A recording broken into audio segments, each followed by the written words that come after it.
Hello friends, so welcome back. आज हम अपने इस वीडियो में भारत का इतिहास पार्ट 2 देखेंगे और इसमें हम ऋग्वेद को देखेंगे। तो हम ऋग्वेद में सबसे पहले तो ये देखते हैं कि इसके लेखक कौन थे। तो विश्वामित्र जी इसके लेखक थे। आप लेखक या रचयिता कुछ भी कह सकते हैं। तो विश्वामित्र जी ऋग्वेद के लेखक थे। और अब बात आती है इसके डेफिनीशन की। तो इसकी जो डेफिनीशन है वो है ऋचाओं के क्रमबद्ध ज्ञान के संग्रह को ऋग्वेद कहा जाता है। अब ये टॉपिक ऋचाएँ, जो ऋचाएँ होती है, जैसे कि अब हमारे रामायण में ले लीजिए चौपाइयाँ हैं या फिर संस्कृत के श्लोक होते हैं, वैसे ही ऋचाएँ होती हैं। जो उनका क्रमबद्ध जो ज्ञान होता है उसके संग्रह को, मतलब सारी चीज़ें इकट्ठा हो जाएं, उसी के संग्रह को ऋग्वेद कहा जाता है। अब बात आती है होत्री की। होत्री की बात आती है तो हम होत्री में ले सकते हैं जो ऋग्वेद होता है, जो इसकी ऋचाएँ होती हैं, ऋचाएँ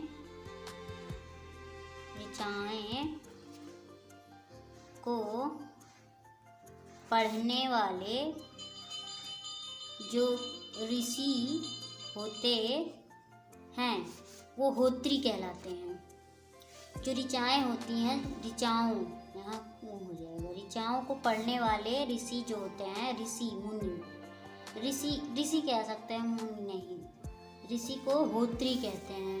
अब बात आती है खिल की। तो खिल की बात आती है तो इससे पहले हम एक बात जान लेते हैं, और वो ये बात है, यहाँ पे जानते हैं। बात ये है कि जो ऋग्वेद है इसमें टोटल 10 मंडल हैं और 1028 सूक्त हैं, सूक्त हिस्सा है, और 10,462 ऋचाएँ हैं। अब ये इसको इस हिसाब से ले सकते हैं कि जैसे हमारा रामायण है हमारा, तो उसमें जो चौपाइयाँ हैं वो 2400 चौपाइयाँ हैं, 2400 चौपाइयाँ हैं। तो सेम उसी प्रकार से ऋग्वेद में 10,462 ऋचाएँ हैं। तो अब हम खिल को जानते हैं, जो खिल है उसे जानते हैं। तो खिल को हम ले लेते हैं। जो ऋग्वेद है उसका जो 8वां मंडल है, 8वें मंडल में हाथों द्वारा लिखित ऋचाएँ हैं, हाथों से लिखी हैं, हस्तलिखित ऋचाएँ जो हैं उन्हीं को खिल कहा जाता है। हाथों द्वारा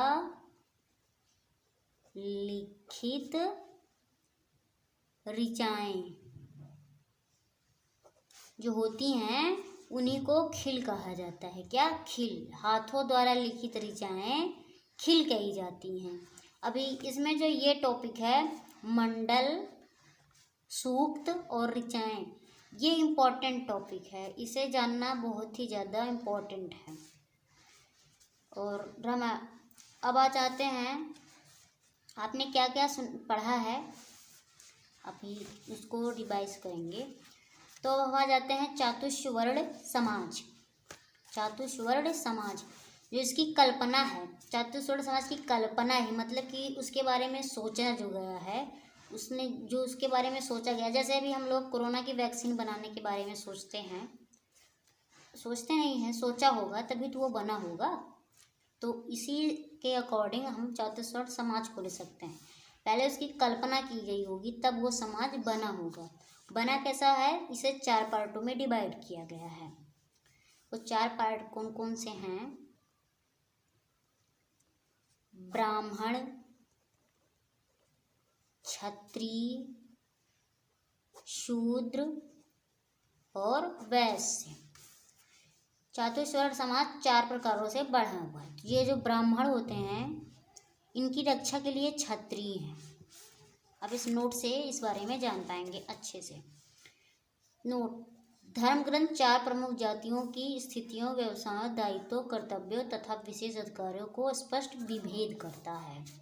मतलब कि ये जो ब्राह्मण हैं, क्षत्रिय हैं, शूद्र हैं, वैश्य हैं, इनके बारे में या इन चारों लोगों का जो काम है उसे डिवाइड करता है। जैसे कि अभी ब्राह्मण ले लीजिए, ब्राह्मण जो होते हैं और क्षत्रिय, इन दोनों को ले लीजिए। अब बताते हैं दोनों।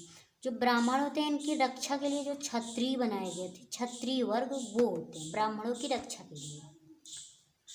वैसे ही तो इस समाज की कल्पना की जाती है। इसमें जो सबसे मोस्ट इम्पोर्टेंट टॉपिक है वो आपको यहाँ बताते हैं। बात आती है कि सबसे प्राचीन ले लीजिए, जो सबसे प्राचीन वेद है वो ऋग्वेद है। तो ये इम्पोर्टेंट होगा। सबसे प्राचीन वेद ऋग्वेद है, ये इसमें का सबसे इम्पोर्टेंट पार्ट है। तो आप ये अच्छे से याद रख लीजिएगा, ये है। और इसमें एक बात और है, जो इसका तीसरा मंडल है उसमें देवता सूर्य को जो गायत्री मंत्र बोलते नहीं हैं, वो गायत्री मंत्र का उल्लेख इसके तीसरे मंडल में किया गया है। तो फ्रेंड्स, अब आप लोगों को ऋग्वेद के बारे में सब कुछ पता ही चल गया है फ्रेंड्स। तो नेक्स्ट पार्ट में हम यजुर्वेद और सामवेद को देखेंगे फ्रेंड्स। ऐसे आई होप आप लोगों को वीडियो पसंद आया होगा। अगर पसंद आया होगा तो वीडियो को लाइक और चैनल को सब्सक्राइब करके बेल आइकन जरूर ऑन कर दिएगा, जिससे हमारे आने वाले न्यू वीडियो की अपडेट आप लोगों तक सबसे पहले और आसानी से पहुंच सके। Thanks for watching friends. मिलते हैं अगली